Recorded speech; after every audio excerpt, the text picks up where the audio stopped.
Now, You look to those below you. yep. Like the example, somebody with a Lamborghini 2025, Mm-hmm. you have a Toyota 2000. Mm-hmm. So you basically just say it as a means of gratitude to Allah. Yep. That's what I get from you. Now. In terms of ibadah, Mm-hmm. ibadah on the other hand, look to those above you as a Yep. means to kind of like step it up. Yep. That's what I got from that. MashaAllah, MashaAllah. Thank you very much for that reminder. So, as a reminder, as we said earlier, you said earlier on, in terms of the dunya, look at those who are below you. Those sleeping on the street, homeless people, you have a roof over your head. You see, the Almighty Allah has ways of giving us da'wah.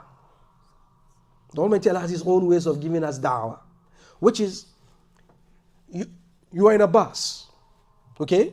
And you see someone standing by the roadside with a placard that says, I'm homeless, any form of help is going to be accepted. Wallahi, the Almighty Allah sent that person to you as a reminder that you are not in that situation. You are better off. You need to be grateful.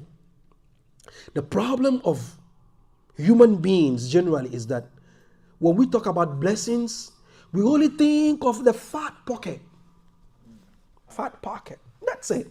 But that's not the only ni'mah. It's also a ni'mah. But then, listen, ni'matul Islam wal Iman, the ni'mah of even being a Muslim is a ni'mah. The ni'mah of having a place over a roof over your head is a ni'mah. Listen, the ni'mah of even being able to come to the masjid is a ni'mah. Coming to the masjid is a ni'mah. Listen, being able to pray salah, wallahi, is a ni'mah. Being able to do istighfar is a ni'mah. You know very well that Muslims in this city is Ramadan, they don't care. They don't care. And there's nothing you can do about it. They don't care. It's the heart.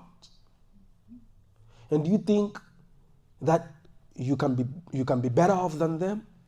No. You might, if the Almighty Allah had good, you might have been in their shoes. So that's why you need to thank the Almighty Allah all the time. So as the brother reiterated, in the dunya, you look at people below you, but then in ibadah, you look at those who are above you, so that you need to step up your game. Any other question? Naam, faddal. This pertains even to the sister question. No. As far as like lining up, from what I see, Mm-hmm. it's because they go from here, they line up to this way, from this line. They don't want to miss out this line, right? And it's like the toes, Yep. where it ain't gonna never work where you're gonna be straight if you're going toes. Of course. Shoulder to hill, shoulder to shoulder. Yep. And Prophet Sallallahu says, Allah connect those who connect the ranks. Yep. Disconnect Those who disconnect the ranks. Yes. Also, as well as he also made a. I gotta come back with that. No one. problem. So just as a reminder, okay. Like Abu Bakr used to go through the ranks and Yes. make sure they were straight. Did- before yep. the Imam even Yep. starts. Yep. You Yep. know what I'm saying? And it's like, from what I know, I tries, Mm-hmm. but the older generations, they don't want to take from the young. And it's like, I just assume, I'm just trying to help you Yep. get all your blessings of your prayer, not just a tenth or a Yep. Yep.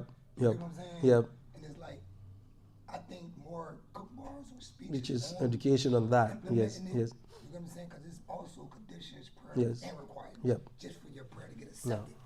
And we actually get accepted Yep. every prayer. So thank you very much. Jazakallah khairan. When it comes to the issues of the deed, we need to be open-minded to learn. It's very, very important.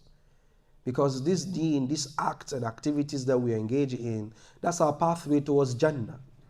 So we need to put premium on it.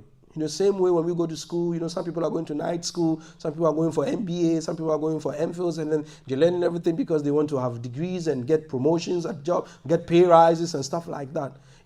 Do you think about pay rise in Salah? No. We need to think about pay rise in Salah. Yeah, how about that? The pay rise in Salah is a figurative expression. The pay rise in Salah is learning to better your Salah. Never thought about it that way. Yes. So we need to think of how to improve upon our Salah. Because the Prophet Muhammad sallallahu alaihi wasallam taught the Sahaba how to pray practically. The famous hadith of Al-Musii fi Salah, the guy who, he came into the masjid,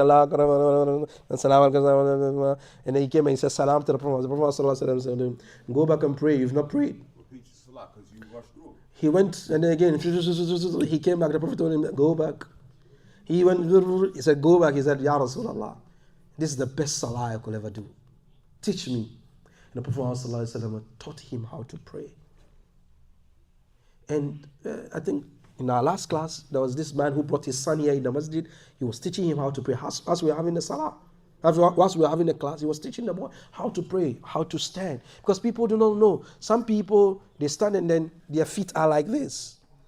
I've seen that in many massages. You don't stand like that in salah. No. It should be straight like this. Your feet, your toes should be pointing towards the qibla. No. In standing, you need to stand shoulder to shoulder, heel to heels. That's standing.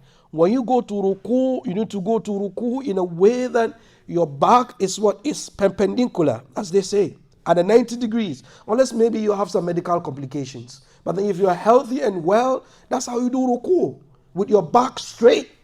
Some people, you see them in ruku, you think their flight's ready to take off. Yes, it's like this. And some do not know. Some do not know. And some do not want to learn. And sometimes right after salah, Assalamu alaikum wa rahmatullah, no adhkar pop, where are we going? Where are we going? Sometimes in Ramadan, right after salah, we're rushing to go eat. No. Sit. Right after salah, just sit down. And what? And have that quiet time with Almighty Allah. That 5 minutes of adhkar, that 10 minutes of adhkar, because you don't know what kind of mistakes you made in a salah. You don't know. You need to, the Prophet ﷺ, even the Almighty Allah says, فَإِذَا فَرَقْتَ فَانْصَبْ. After you finish the salah, remain seated. وَإِلَىٰ رَبِّكَ فَارْغَبْ. And then test. Turn to the Almighty Allah and ask and seek. But then no, we're running. Where are we going?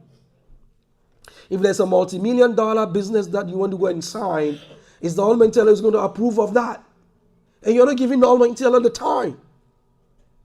So right after Salah, sometimes after Maghrib, right after Salah, people get up. And sometimes, even though we talked about this in the masjid and then, it's going now. Right after Salah, Salaam alaikum, you hear someone say, yo, what's up, man? In the Salah, it happened here in the month of Ramadan. So we had to talk to brothers that no. Right after Salah, there's nothing like, yo, what's up, man? No.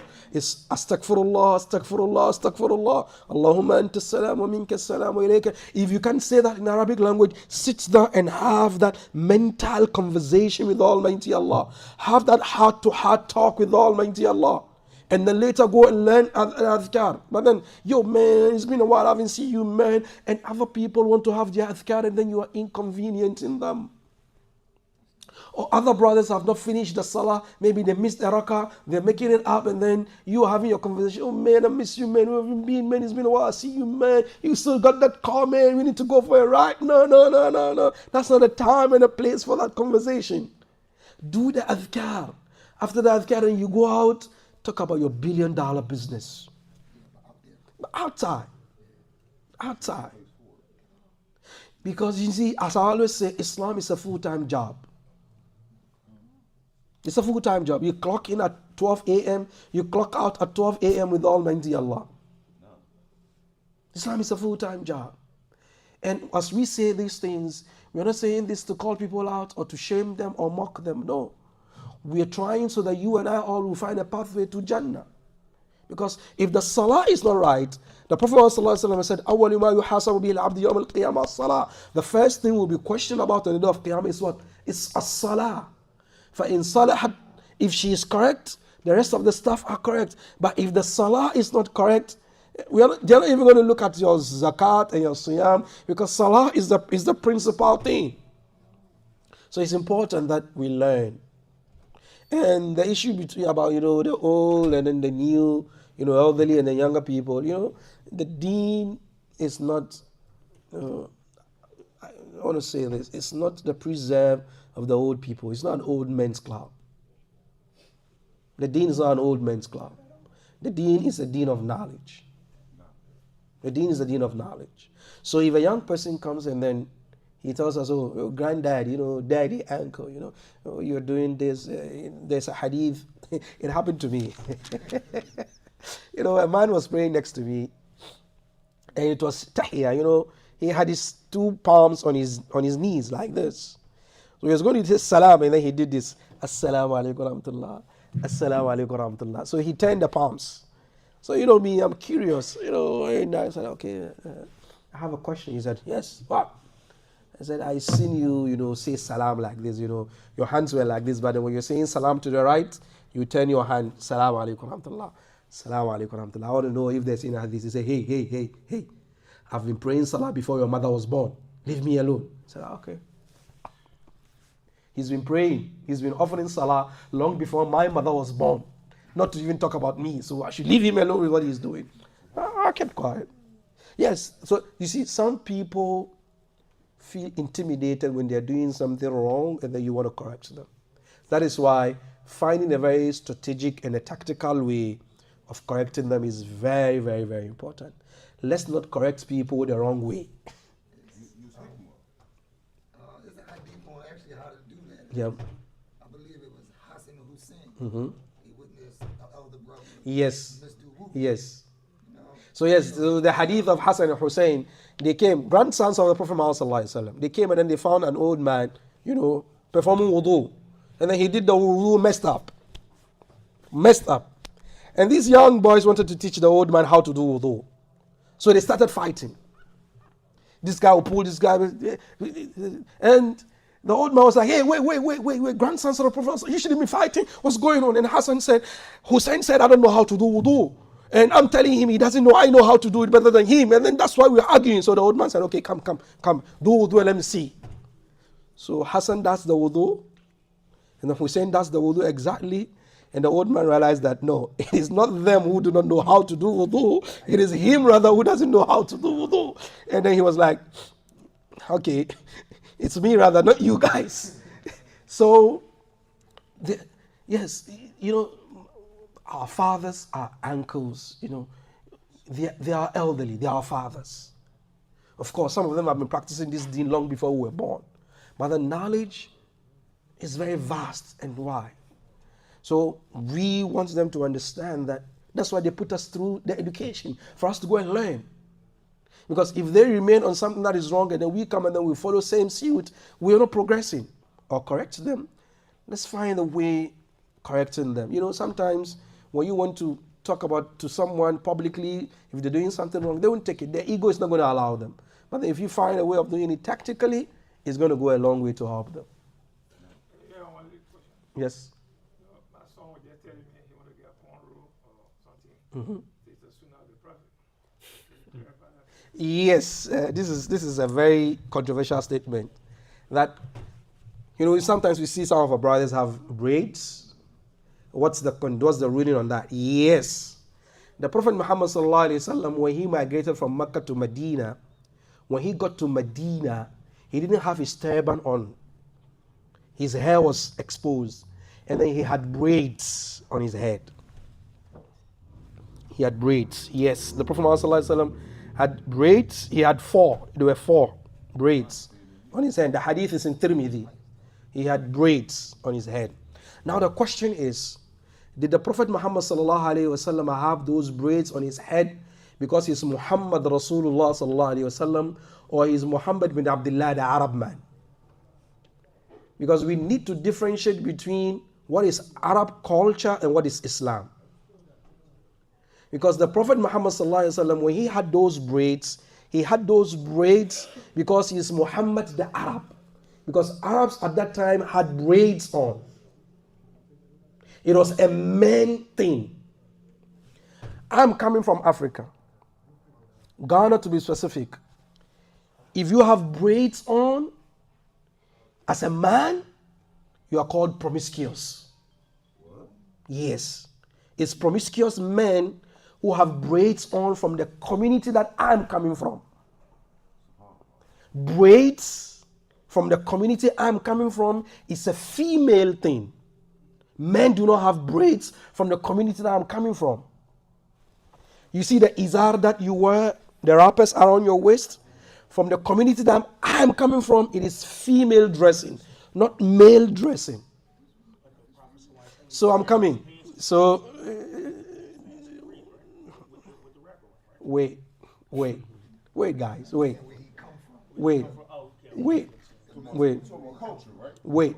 So the question is, the izar of the Prophet Muhammad sallallahu alaihi wasallam that he wore, is it sunnah of the deen or it is sunnah of the Arab culture? We need to differentiate that. I'm not saying if you wear the izar you are not practicing the sunnah. I want us to distinguish that, because izar at that time was the dressing of the Arabs. They didn't know pants. Abu Jahl used to wear izar. Walid ibn Mughira used to wear izar. Muhammad sallallahu alaihi wasallam used to wear izar. Abu Huraira used to wear izar. Abu Bakr Siddiq used to wear izar. Abu Sufyan used to wear izar, because at that time that is their dressing. I hope you get it. So we need to differentiate between what is purely Arab dressing and what is the sunnah of the Prophet Muhammad sallallahu alaihi wasallam. So if you take it that the izar I am wearing is a sunnah of the Prophet Muhammad sallallahu alaihi wasallam, you need to give us clear-cut evidence that he mandated us to wear that because it is part of the deen. You need to give us an evidence for that. If you do not have an evidence for that, then you're saying I'm copying the Prophet Muhammad sallallahu alaihi wasallam because he's what? He is an Arab man and I want to dress like that. Perfect. But then if you want to make it a part of the deen, then you need to bring an evidence to support that. But then if you are doing it for your day-in-day activity, then that's a whole different ball game. Because some people feel if you do not have the izar on, your salah is not up. That's a wrong notion. That's wrong. The Prophet Muhammad sallallahu alaihi wasallam will never wear pants. They are always in izar because that is the culture he grew up in. Same way having the braids was a cultural thing at that time. It has got nothing to do with sunnah amaliyah, where we will have to follow the Prophet Muhammad sallallahu alaihi wasallam. Same way the Prophet will pray salah, he will do zakat, he will do siyam. Because the Prophet Muhammad sallallahu alaihi wasallam, in an authentic narration, curses any man who dresses like women and any woman who dresses like a man. What's the distinguishing factor then? It's people's culture. It's people's culture that is going to determine what is a male dressing and what's a female dressing. It's people's culture. Where I'm coming from, the men do not have izar. If I go to Accra today and I have this izar on, they will say I'm crazy. They will say I'm crazy because where I'm coming from, the culture is that it is the women who have what? Who have wrappers. That's the culture where I'm coming from. It's mostly in West Africa. So what they say about these men wearing these bags? Which bags? Which kind of bags? They wear them across bags, and man bags. No, that's different. Bags, that's different. People have bags. But yes, so people's culture plays a great role. So listen, if you go to Nigeria, for example, northern Nigeria, the izar is a female dressing. Southeast and southwest Nigeria is a male dressing. So it's just based on the area. It's based on the area and the culture. So you don't use your culture to give a ruling on other people. So for example, if it is an American culture for men to braid their hairs, then it is allowed for men to braid their hairs because of the culture that you find yourself in. If you go to South America, men have earrings that they wear in the Maya civilization. But in my culture, if you come to Ghana as imam with earrings, they will have to put shackles on you. They say you're mad, you're crazy. So when we talk about braids and locks that people are having, we need to look at the cultural dispensation of the people. That is why I brought in the izar and then the braids of the Prophet Muhammad sallallahu alaihi wasallam in this discussion. Because some things are as a result of the Prophet being an Arab man, pure. For example, they brought this food, this lizard, to the Prophet Muhammad sallallahu alaihi wasallam. He was going to eat, and Aisha told him, no, Ya Rasulullah, it is a lizard. He said, no, I'm not eating it. And the Sahabi were like, Ya Rasulullah, is it haram? He said, no, it's not haram. Because from my culture, we don't eat this. From his culture, they don't eat this. That is why in Usul al-Fiqh, we have a legal maxim that says, Al-Ada Muhakkama. People's customs are a source of law in Islam, so long as those customs do not go head on with what? With the Sharia. So whatever we do, we need to be able to decipher the Prophet Muhammad sallallahu alaihi wasallam as a human being, and then as what? As a prophet of the Almighty Allah. We need to have that distinction, because we are required to follow the Prophet Muhammad sallallahu alaihi wasallam in everything that he does in terms of wahi. But then in terms of the dunya, we are given the opinion. We are given the choice. I think this mu'adhin is too early. This mu'adhin is too early.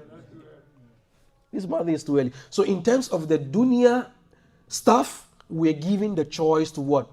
To follow the Prophet Muhammad sallallahu alaihi wasallam. For example, the Sahaba came to the Prophet Muhammad sallallahu alaihi wasallam to ask him about how to plant their dates.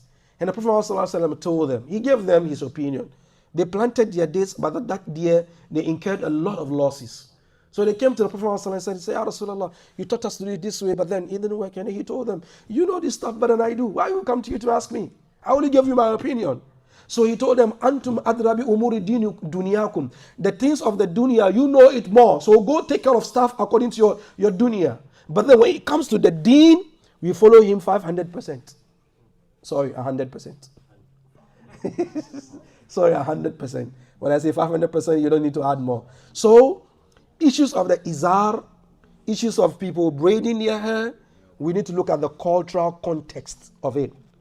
And for example, for those who have the izar, let's not think that without the izar, our salah is not what? It's not accepted. No, it is a wrong notion. Let's have the izar and say, yes, we are copying the Prophet Muhammad sallallahu alaihi wasallam because that's how he dresses. Not because that's a requirement in salah. Can you listen in, please? The Prophet Muhammad sallallahu alaihi wasallam, let's not think that without the izar, our salah is not going to accept it. No. Because the izar is not a condition precedent for the salah. That you need to have izar before what? Your salah is accepted. No. Let's have the izar because yes, the Prophet ﷺ dressed like that. We want to dress like that. But then for us to have it at the back of our minds that when I come into salah without the izar, my salah is not accepted. No. There is no fiqh book that says that. There is no book in fiqh anywhere in the world that says the izar is something that you must put on to be in salah. There's nothing like that. Same way with the braids. If it is your culture, because the Prophet ﷺ having those braids, it's culture. And he didn't have it all the time. Because it was something that he could even untangle with his own fingers, just like that. And then he can even just do it with his own hands. And some of the scholars are saying there were just 4 tiny braids here in front of his head, here, where he could just entangle them, twine them, as and when he willed them. But then he didn't have braids throughout his life. No, he didn't have braids throughout his life. What he had was that he always had a comb where he used to comb his hair all the time. Now that's the sunnah. Having a comb and having a perfume and having a chewing stick was part of the stuff the Prophet ﷺ always had on him all the time. Where he would chew stick before salah, he would perfume himself up, smell good, and then comb his hair. So if we want to practice the sunnah of the Prophet Muhammad sallallahu alaihi wasallam, let's be careful. Lest we put something in there that is not the sunnah in terms of the deen, but then in terms of his day-in-day activities as the Prophet Muhammad sallallahu alaihi wasallam, it is sunnah. For example, the Prophet Muhammad sallallahu alaihi wasallam eats with these 3 fingers: the thumb, the index finger, and then the middle finger. These are the fingers he used to eat, because that is the kind of food they eat at that time. It's dates. You can't be eating rice with this. Can you eat rice with this? You can't eat rice with this. What is our culture? Our culture is spoons and forks. That's our culture. So if you come and tell me because the Prophet Muhammad never used spoons to eat or he didn't use forks to eat, so it is better to use spoons and forks, brother, they take your time, take your time, take your time. Where I'm coming from, the kind of food that we eat, using 2 fingers, can you eat 2 as a food? using the three fingers to eat. It's not possible. Boss, you can't. You need to go all five. You need to go all five. So there are some things that are pertaining to the Prophet Muhammad sallallahu alaihi wasallam's culture as an Arab man, and there are some things that are pertaining to the Prophet Muhammad sallallahu alaihi wasallam as what Rasulun min Allah. You see me, you hardly see me in the thawb, the Arabic thawb, right? It's not because I hate it, but my culture where I grew up, that's not. I don't wear it. I don't wear it. Sheikh Ahmed, he loves it. So he's always in thawb. You see me, I'm always in this African designer wears, and that's what I wear all the time. Not because, I don't like the thawbs or I hate the, no, but that's how I grew up. That's how I was brought up. I always prefer this kind of kufi, this African-made kufi, and I don't wear, the kind of kufi my brother here is wearing. Not because I hate it, no, but because I think it's someone else's culture. But once in a while, you see me in the jilbab, in the thawb. I wear it sometimes, once in a while. So, the nutshell is, in whatever we are copying the Prophet Muhammad sallallahu alaihi wasallam from, let's be very, very, very, very, sure of what we are copying. Are we copying because it is something legislated in the deen, or we are copying the Prophet Muhammad sallallahu alaihi wasallam because it is part of his Arab culture, and as a human being, this is how he dresses and this is how he carries himself. We need to distinguish between the two. I think 2 more minutes to iftar. If we take your question, All right. inshallah. So, in the kitab, because and it says it's whatever the message gives you, take it. Now, Forbid, abstain from it. now, So Hasha ayat 7. yes. I'm looking to Yes. وَمَا أَتَاكُمُ الرَّسُولُ فَخُذُوهُ وَمَا نَهَاكُمْ عَنْهُ فَانْتَهُوا. Whatever the Prophet Muhammad sallallahu alaihi wasallam gives you to you, take it. Whatever he prohibits, stay away from it. Yes. But then what did the Prophet Muhammad sallallahu alaihi wasallam come and teach us in the dunya? Did he come to teach us the dunya, or he came to teach us the deen? He came to teach us the deen. So that's where it's very, very important. You should differentiate what the Prophet Muhammad sallallahu alaihi wasallam brought to us as the deen and what he did as a human being. As a day in, day out Arab. Otherwise, we will end up all being Arabs.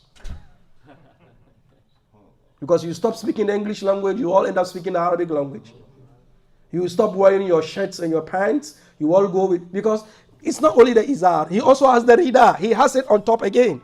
There is the other piece, what you see how we dress for ihram in Hajj, that was how they were dressing. So why are we not dressing like that? We only have our shirts on and then we put the izar now. And listen, my final statement. I'm not saying this to throw the izar out of the window. No. And I'm not saying this to say if you're wearing the izar, it is wrong. No. All that I'm saying is let's try to differentiate between what the Prophet Muhammad sallallahu alaihi wasallam brought to us in terms of the message, wahy from the Almighty Allah, and what he did as a day-in, day man, just running around doing his own activities. I hope we get it. Let's be able to differentiate that. Otherwise, we'll lose all our cultures and then we'll all become Arabs, which the Almighty Allah didn't determine for us or didn't will for us. Some of us are Africans, some of us are African Americans, some of us are Asians, some of us are South Americans, some of us are Arabs. Our cultures play a role in the rulings when it comes to Islam. Sorry brothers, tomorrow I'll be traveling to